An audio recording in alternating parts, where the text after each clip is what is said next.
তিনি Nelson Mandela, যিনি রাষ্ট্রপতি ছিলেন নতুন স্বাধীন দক্ষিণ আফ্রিকার। এর আগে যে সরকার ছিল শ্বেতাঙ্গদের সরকার, তারা ম্যান্ডেলাকে আখ্যায়িত করেছিল একজন সন্ত্রাসী হিসেবে, আর আফ্রিকানদের কাছে ওই ম্যান্ডেলাই একজন বীর হিসেবে পরিচিত। একই ব্যক্তিকে শ্বেতাঙ্গরা বলল সন্ত্রাসী, আর কৃষ্ণাঙ্গরা তাকে বলল বীর। একই ব্যক্তি, একই কর্মকাণ্ড, পরিচয় তার দুটো। যদি আপনি একমত হন দক্ষিণ আফ্রিকার শ্বেতাঙ্গ সরকারের সাথে যে আপনার গায়ের রং আপনাকে সর্বশ্রেষ্ঠ করেছে এবং আপনার গায়ের রংটি হচ্ছে সাদা, তাহলে আপনি নেলসন ম্যান্ডেলাকে এই পৃথিবীর শ্রেষ্ঠ সন্ত্রাসী মনে করতে পারেন। কিন্তু আপনি যদি একমত হন আফ্রিকানদের অর্থাৎ দক্ষিণ আফ্রিকার অধিবাসীদের সাথে যে আপনার গায়ের রং আপনাকে সর্বশ্রেষ্ঠ করে না, যেমন আল কোরআনের সূরা হুজুরাতের 13 নম্বর আয়াতে বলা হয়েছে যে ইয়া আইয়ুহান নাসু ইন্না খালাকনাকুম মিন যাকরিন ওয়া উনসা ওয়া জাআলনাকুম শুউবান ওয়া কাবাইলা লিতাআরাফু ইন্না আক্রামাকুম ইনদাল্লাহি আতকাকুম ইন্নাল্লাহা আলিমুন খাবীর। হে মানব জাতি, আমি তোমাদের সৃষ্টি করেছি এক জোড়া নরনারী থেকে এবং তোমাদের বিভক্ত করেছি জাতি ও গোত্রে, যাতে তোমরা একে অপরকে চিনতে পারো, অন্যের সহিত পরিচিত হতে পারো। এবং আল্লাহ তাআলার চোখে সবচেয়ে সম্মানিত ব্যক্তি হলেন মুত্তাকি। আল্লাহ মানুষের বর্ণ, লিঙ্গ, সম্পদের উপর বিচার করেন না, বিচার করেন তাকওয়ার উপর। এটা হলো নিরপেক্ষতা, ধর্মতান্ত্রিকতা এবং খোদার প্রতি সচেতনতা। আপনি যদি কোরআনের সাথে একমত হন এবং যেভাবে আমাদের মহানবী সাল্লাল্লাহু আলাইহি ওয়াসাল্লাম বিদায় হজ্জের সময় বলেছিলেন যে আজ থেকে সমস্ত ভেদাভেদ শেষ হয়ে গেল, তিনি বলেন অনারবদের কাছে আরবরা শ্রেষ্ঠ নয়, আরবদের কাছে অনারবরা শ্রেষ্ঠ নয়, শ্বেতাঙ্গদের কাছে কৃষ্ণাঙ্গরা শ্রেষ্ঠ নয়, কৃষ্ণাঙ্গদের কাছে শ্বেতাঙ্গরা শ্রেষ্ঠ নয়, একমাত্র নৈতিক মূল্যবোধ ছাড়া। তাই যদি আপনি কোরআনের দৃষ্টি এবং আমাদের প্রিয় নবী হযরত মুহাম্মদ সাল্লাল্লাহু আলাইহি সাল্লামের সঙ্গে একমত হন, তাহলে আপনি ম্যান্ডেলাকে সন্ত্রাসী না বলে এমন একজন ব্যক্তি হিসেবে আখ্যায়িত করবেন যে তার অধিকারের জন্য লড়াই করেছে। তাই কোনো ব্যক্তি যদি আরেক ব্যক্তিকে কোনো স্তরে ভাগ করতে চায় তবে তাকে অবশ্যই এর যথাযথ কারণ দেখাতে হবে। ইসলামে আলোচিত ভুল ধারণাগুলোর মধ্যে দ্বিতীয় আলোচ্য বিষয়টি হচ্ছে জিহাদ। এবং জিহাদের অর্থ সম্বন্ধে শুধুমাত্র অমুসলমানদের মাঝে নয়, এমনকি মুসলমানদের মাঝেও ভুল ধারণা আছে। বেশিরভাগ মানুষই, মুসলমান হোক আর অমুসলমানই হোক, তারা মনে করে যে কোনো মুসলমান যুদ্ধ করুক, যে কোনো যুদ্ধ যে কোনো কারণেই করুক না কেন, সেটা যে কোনো ব্যক্তিগত ব্যাপারে হতে পারে, রাজনৈতিক ব্যাপারে হতে পারে, দেশের ব্যাপারে হতে পারে, ভাষাগত ব্যাপারে হতে পারে, যে কোনো কারণে মুসলমান যুদ্ধ করলেই সেটা হলো জেহাদ। অমুসলমানরা এবং এমনকি মুসলমানরাও একটি ভুল করে যে কোনো মুসলমান যুদ্ধ করলেই তাকে নাম দেয় জিহাদ। এই জিহাদ শব্দটি এসেছে আরবি শব্দ জাহদা থেকে, যার মানে চেষ্টা করা, যার মানে পরিশ্রম করা, যার মানে উদ্যমী হওয়া। এবং ইসলামিক অভিধান অনুযায়ী জিহাদ শব্দটির অর্থ কারো অসৎ প্রবৃত্তির বিরুদ্ধে সর্বশক্তি দিয়ে লড়াই করা। জিহাদের অর্থ হলো চেষ্টা করা, সমাজের উন্নতি করা। এর মানে যুদ্ধক্ষেত্রে যুদ্ধ করে আত্মরক্ষা করাকেও বোঝায়। এবং এর অর্থ অন্যায় এবং অত্যাচারের বিরুদ্ধে লড়াই করা। জিহাদ যে মূল শব্দ জাহদা থেকে এসেছে, তার অর্থ পরিশ্রম করা, তার অর্থ চেষ্টা করা। উদাহরণস্বরূপ, যদি কোনো ছাত্র চেষ্টা করে পরীক্ষায় পাশ করার জন্য, তাহলে তাকে আরবিতে বলে সে জিহাদ করছে, সে চেষ্টা করছে, পরীক্ষায় পাশের জন্য সে পরিশ্রম করছে। যদি কোনো চাকুরিজীবী চেষ্টা করে, পরিশ্রম করে তার মনিবকে খুশি করার জন্য, সেটা ভালো কাজ দিয়ে করুক আর খারাপ কাজ দিয়ে করুক, সেটাই হলো জিহাদ। একজন চাকুরিজীবী তার সর্বশক্তি দিয়ে তার মালিককে খুশি করার জন্য চেষ্টা করে যাচ্ছে, সেটাই হচ্ছে জিহাদ। জিহাদ মানে সর্বশক্তি দিয়ে চেষ্টা করা। কোনো রাজনীতিবিদ যদি চেষ্টা করে ভোট পাওয়ার জন্য, সেটা ভালোভাবেই হোক আর খারাপভাবেই হোক, সেটাকেই বলা হচ্ছে আরবিতে জিহাদ। জিহাদ সম্পর্কে আরো একটি ভুল ধারণা মানুষের মধ্যে আছে।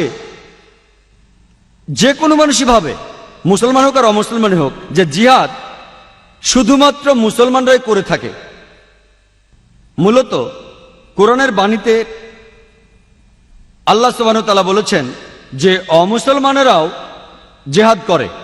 পবিত্র কোরআনের সূরা লোকমানের 14 নম্বর আয়াতে উল্লেখ করা আছে যে আমি মানবজাতিকে তাদের পিতামাতার প্রতি সহানুভূতিশীল থাকার নির্দেশ দিয়েছি, ঠিক যেভাবে তাদের মা অনেক যন্ত্রণা পেয়ে জন্ম দিয়েছেন এবং বছরের পর বছর লালন পালন করেছেন। এরপর সূরা লোকমানের 15 নম্বর আয়াতে উল্লেখ করা হয়েছে যে কিন্তু যদি তারা চেষ্টা করে, মানে তোমাদের পিতামাতা যদি চেষ্টা করে, তোমাদের চাপ দেয় অন্য কারো ইবাদত করার জন্য আল্লাহ ছাড়া, মানে আল্লাহ ব্যতীত, যাদের সম্পর্কে তোমাদের কোনো ধারণা নেই।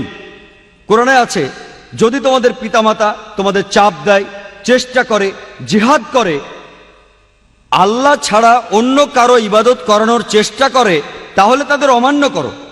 যেহেতু কোরআনে বলেছে অমুসলিমরাও জিহাদ করে, একই কথা রিপিট হয়েছে পবিত্র কোরআনের সূরা আনকাবুতের 8 নম্বর আয়াতে। বলা হয়েছে মানবজাতিকে নির্দেশ দেওয়া হয়েছে যে তোমাদের পিতামাতা যদি সর্বশক্তিমান আল্লাহ ব্যতীত অন্য কারো ইবাদত করানোর চেষ্টা করে, চাপ সৃষ্টি করে বা জিহাদ করে, যাদের সম্বন্ধে তোমাদের কোনো ধারণা নেই, তবে পিতামাতার আদেশ অমান্য করো, কিন্তু তাদের প্রতি সহানুভূতিশীল থাকো। অর্থাৎ আমরা কোরআন থেকে জানতে পারলাম এমনকি অমুসলিমরাও জিহাদ করে। আবার পবিত্র কোরআনের সূরা আল নিসার 76 নম্বর আয়াতে উল্লেখ করা হয়েছে যে ঈমানদারগণ যুদ্ধ করেন আল্লাহ সুবহানাহু ওয়া তাআলার পথে, আর কাফিররা যুদ্ধ করে শয়তানের পথে। তাই যুদ্ধ করো শয়তানের ভাইদের বিরুদ্ধে। এখানে আরো বলা হচ্ছে যে শয়তান লোকেরা তারাও জিহাদ করে। তাহলে জিহাদ একটা আরবি শব্দ যার অর্থ হলো চেষ্টা করা, সংগ্রাম করা। উপযুক্ত কারণে যদি বিশ্বাসীরা তারা আল্লাহর পথে সংগ্রাম করে, তাকে বলা হয় জিহাদ ফি সাবিলিল্লাহ।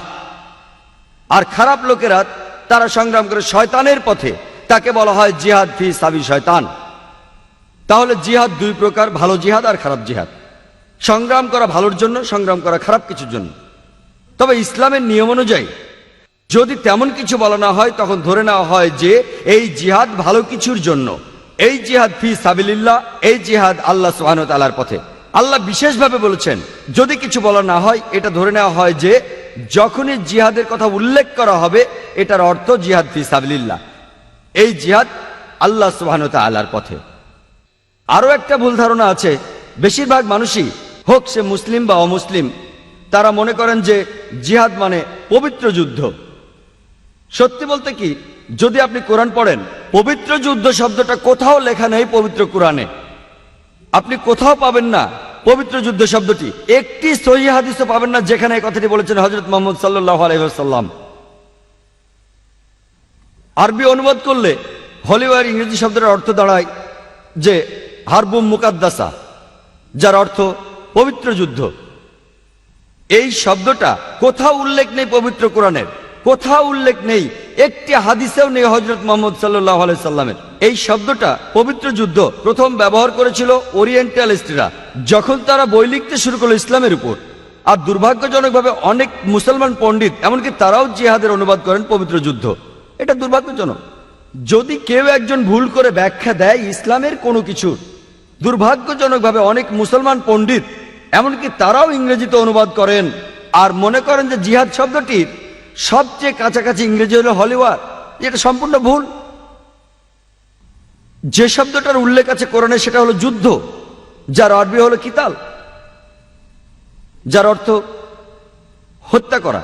এবং এখানেও যুদ্ধ দুই প্রকার, হত্যা করা দুই প্রকার, ভালোর জন্য যুদ্ধ, খারাপের জন্য যুদ্ধ।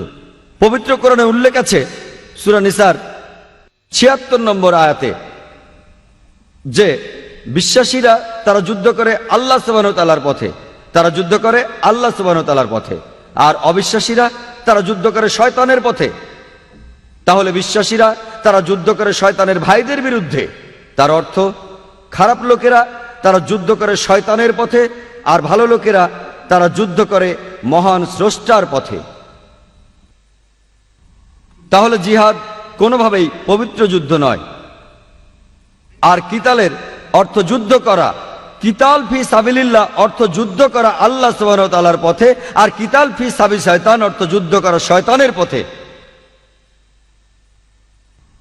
জিহাদ শব্দটা কোরআনে উল্লেখ করা হয়েছে অনেকবার বিভিন্ন প্রসঙ্গে।